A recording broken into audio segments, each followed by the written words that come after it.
ओम शांति। आज है 28 मार्च 2025 की वाणी। बाबा कहते हैं, मीठे बच्चे, तुम बहुत लकी हो क्योंकि तुम्हें बाप की याद के सिवाय और कोई फिक्रात नहीं। इस बाप को तो फिर भी बहुत ख्यालात चलते हैं। प्रश्न है, बाप के पास जो सपूत बच्चे हैं उनकी निशानी क्या होगी? उत्तर है, वे सभी का बुद्धि योग एक बाप से जुड़ाते रहेंगे, सर्विसेबल होंगे, अच्छी रीति पढ़कर औरों को पढ़ाएंगे, बाप की दिल पर चढ़े हुए होंगे। ऐसे सपूत बच्चे ही बाप का नाम बाला करते हैं। जो पूरा पढ़ते नहीं वो औरों को भी खराब करते हैं। यह भी ड्रामा में नूंद है। गीत है, ले लो दुआएं माँ बाप की। ओम शांति। हर एक घर में माँ बाप और 2-4 बच्चे होते हैं, फिर आशीर्वाद आदि मांगते हैं। वह तो हद की बात है। यह हद के लिए गाया हुआ है। बेहद का किसको भी पता नहीं है।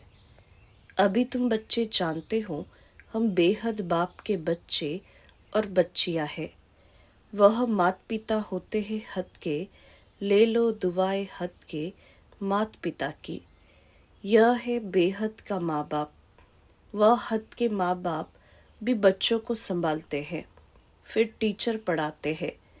अब तुम बच्चे जानते हो यह है बेहद के माँ बाप, बेहद का टीचर, बेहद का सद्गुरु, सुप्रीम फादर, टीचर, सुप्रीम गुरु, सत्य बोलने वाला, सत्य सिखलाने वाला।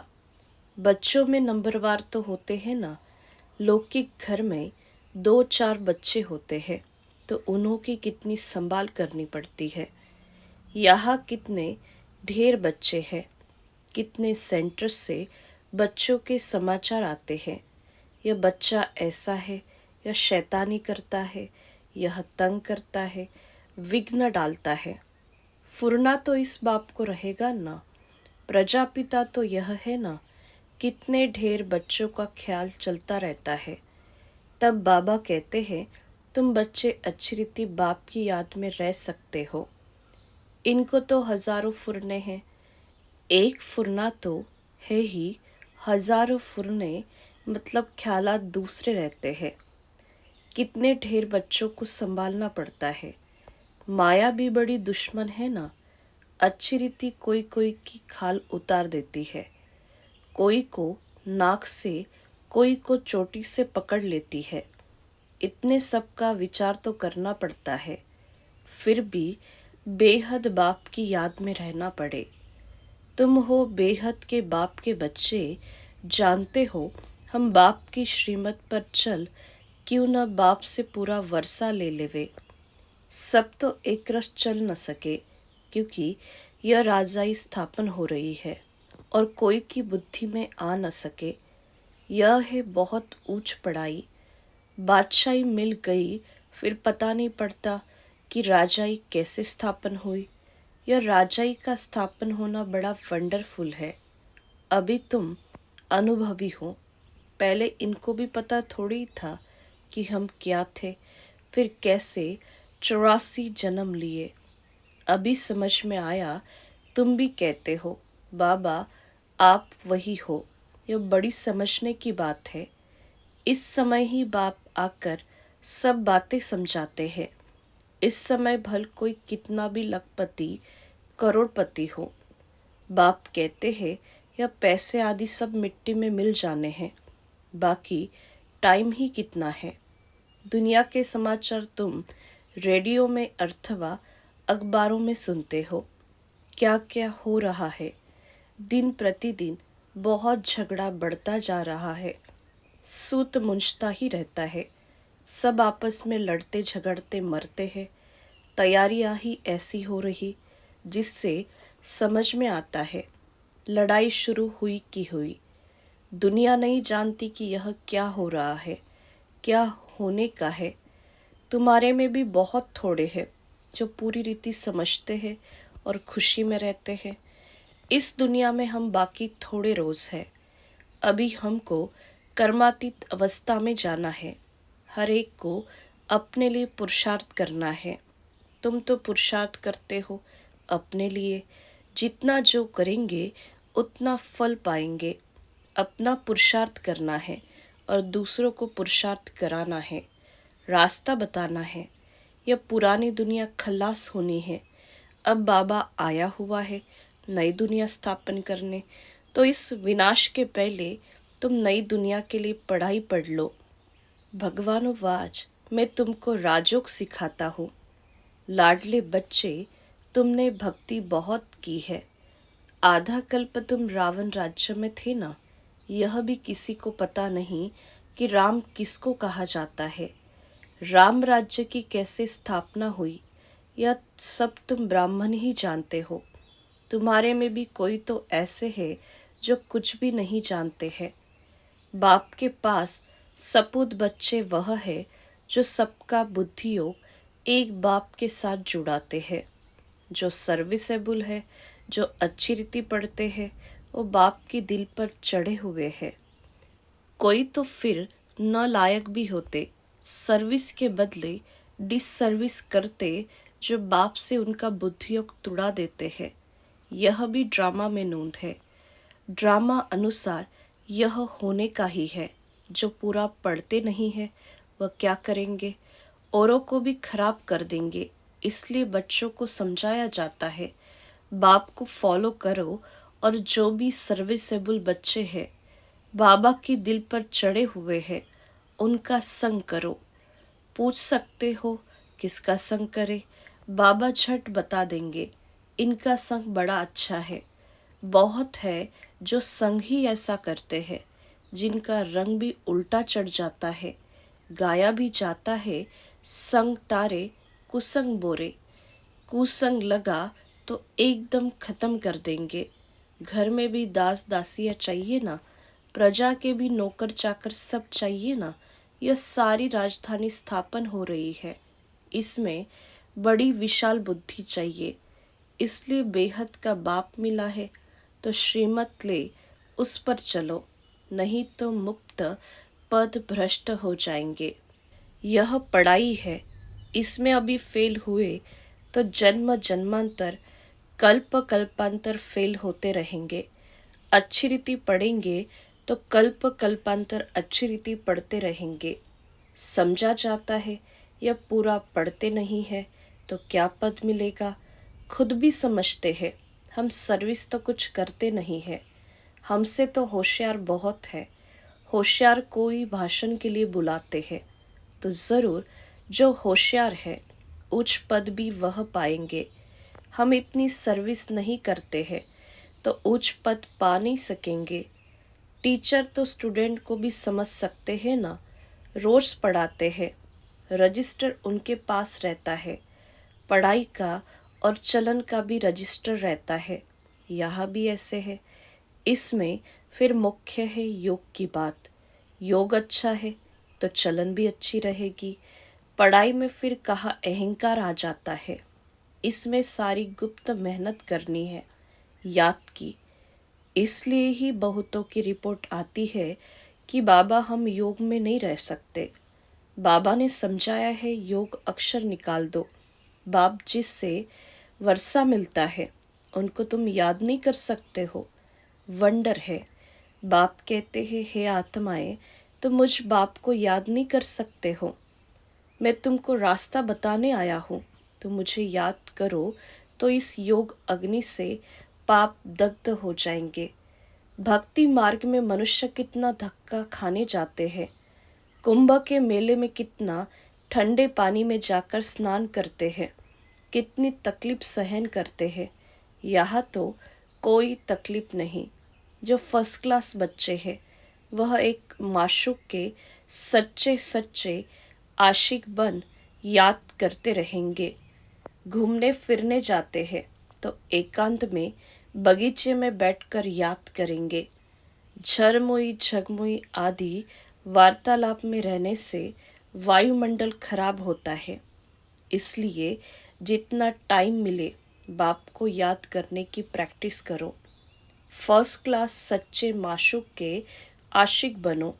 बाप कहते हैं देहधारी का फोटो नहीं रखो, सिर्फ एक शिव बाबा का फोटो रखो जिनको याद करना है। अगर समझो सृष्टि चक्र को भी याद करते रहे तो त्रिमूर्ति और गोले का चित्र फर्स्ट क्लास है। इसमें सारा ज्ञान है। स्वदर्शन चक्रधारी तुम्हारा नाम अर्थ सहित है। नया कोई भी नाम सुने तो समझ न सके, यह तुम बच्चे ही समझते हो। तुम्हारे में भी कोई अच्छी रीति याद करते बहुत है जो याद करते ही नहीं, अपना खाना ही खराब कर देते। पढ़ाई तो बड़ी सहज है ना। बाप कहते हैं साइलेंस से तुमको साइंस पर विजय पानी है। साइलेंस और साइंस राशि एक ही है। मिलिट्री में भी 3 मिनट साइलेंस कराते हैं। मनुष्य भी चाहते हैं हमको शांति मिले। अभी तुम जानते हो शांति का स्थान तो है ही ब्रह्मांड।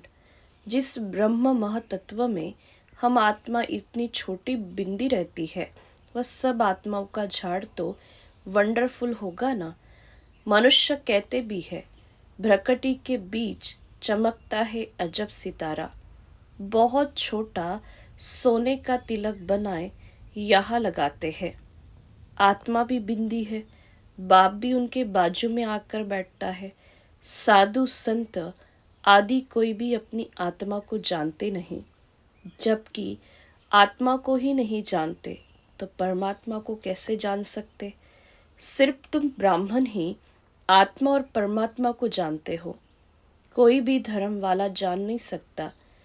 अभी तुम ही जानते हो कैसे इतनी छोटी सी आत्मा सारा पाठ बजाती है।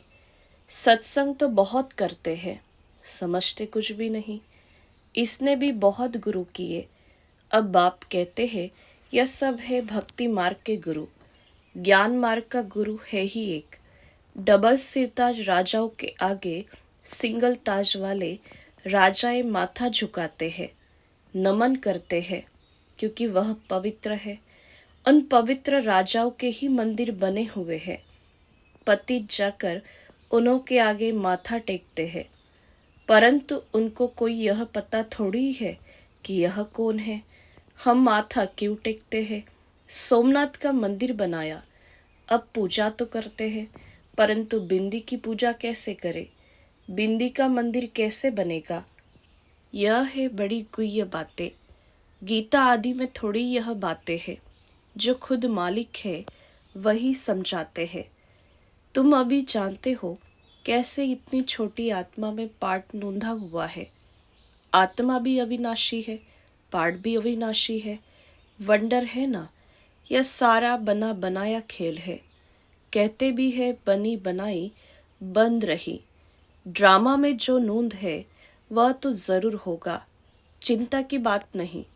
तुम बच्चों को अब अपने आप से प्रतिज्ञा करनी है कि कुछ भी हो जाए आंसू नहीं बहाएंगे। फलाना मर गया, आत्मा ने जाकर दूसरा शरीर लिया, फिर रोने की क्या दरकार? वापिस तो आ नहीं सकते। आंसू आया, नापास हुए, इसलिए बाबा कहते हैं प्रतिज्ञा करो कि हम कभी रोएंगे नहीं। परवाह थी पार ब्रह्म में रहने वाले बाप की, वह मिल गया तो बाकी क्या चाहिए। बाप कहते हैं तुम मुझ बाप को याद करो। मैं एक ही बार आता हूँ यह राजधानी स्थापन करने के लिए। इसमें लड़ाई आदि की कोई बात नहीं। गीता में दिखाया है लड़ाई लगी, सिर्फ पांडव बचे। वह कुत्ता साथ में ले पहाड़ों पर गल गए, जीत पहनी और मर गए।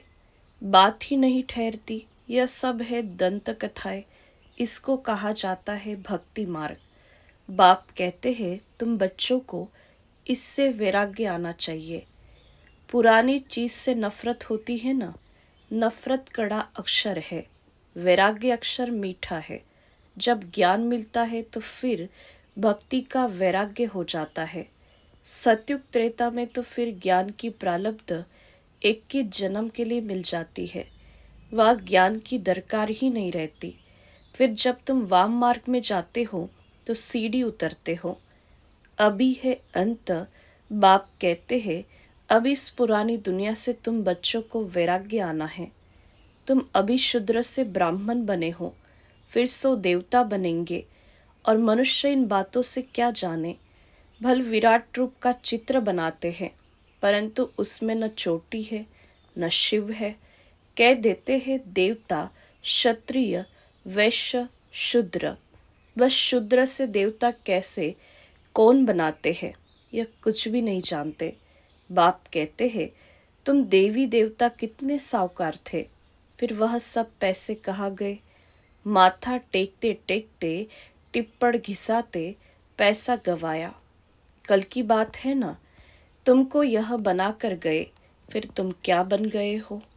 अच्छा, मीठे मीठे सिखिलदे बच्चों प्रति मात पिता बाप दादा का याद प्यार और गुड मॉर्निंग।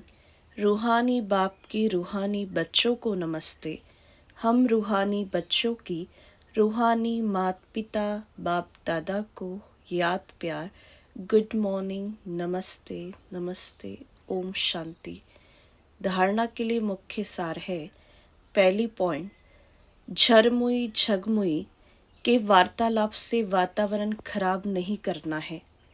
एकांत में बैठ सच्चे सच्चे आशिक बन अपने माशूक को याद करना है। दूसरी पॉइंट, अपने आप से प्रतिज्ञा करनी है कि कभी भी रोएंगे नहीं, आंखों से आंसू नहीं बहाएंगे। जो सर्विसेबल बाप की दिल पर चढ़े हुए हैं उनका ही संग करना है। अपना रजिस्टर बहुत अच्छा रखना है। वरदान है, पावरफुल वृत्ति द्वारा मनसा सेवा करने वाले विश्व कल्याणकारी भव। विश्व की तड़पती हुई आत्माओं को रास्ता बताने के लिए साक्षात बाप समान लाइट हाउस माइट हाउस बनो। लक्ष्य रखो कि हर आत्मा को कुछ न कुछ देना है, चाहे मुक्ति दो चाहे जीवन मुक्ति। सर्व के प्रति महादानी और वरदानी बनो। अभी अपने अपने स्थान की सेवा तो करते ही हो, लेकिन एक स्थान पर रहते मनसा शक्ति द्वारा वायुमंडल वाइब्रेशन द्वारा विश्व सेवा करो। ऐसी पावरफुल वृत्ति बनाओ जिससे वायुमंडल बने, तब कहेंगे विश्व कल्याणकारी आत्मा। स्लोगन है, अशरीरीपन की एक्सरसाइज और व्यर्थ संकल्प रूपी भोजन की परहेज से स्वयं को तंदुरुस्त बनाओ। अव्यक्त इशारे, सत्यता और सभ्यता रूपी कल्चर को अपनाओ। अब अपने भाषणों की रूपरेखा नई करो। विश्व शांति के भाषण तो बहुत कर लिए, लेकिन आध्यात्मिक ज्ञान व शक्ति क्या है और इसका सोर्स कौन है, इस सत्यता को सभ्यता पूर्वक सिद्ध करो। सभी समझे कि यह भगवान का कार्य चल रहा है। माताएं बहुत अच्छा कार्य कर रही है। समय प्रमाण यह भी धरनी बनानी पड़े, लेकिन जैसे फादर शोज सन है, ऐसे सन शोज फादर हो, तब प्रत्यक्षता का झंडा लहराएगा। अच्छा, ओम शांति।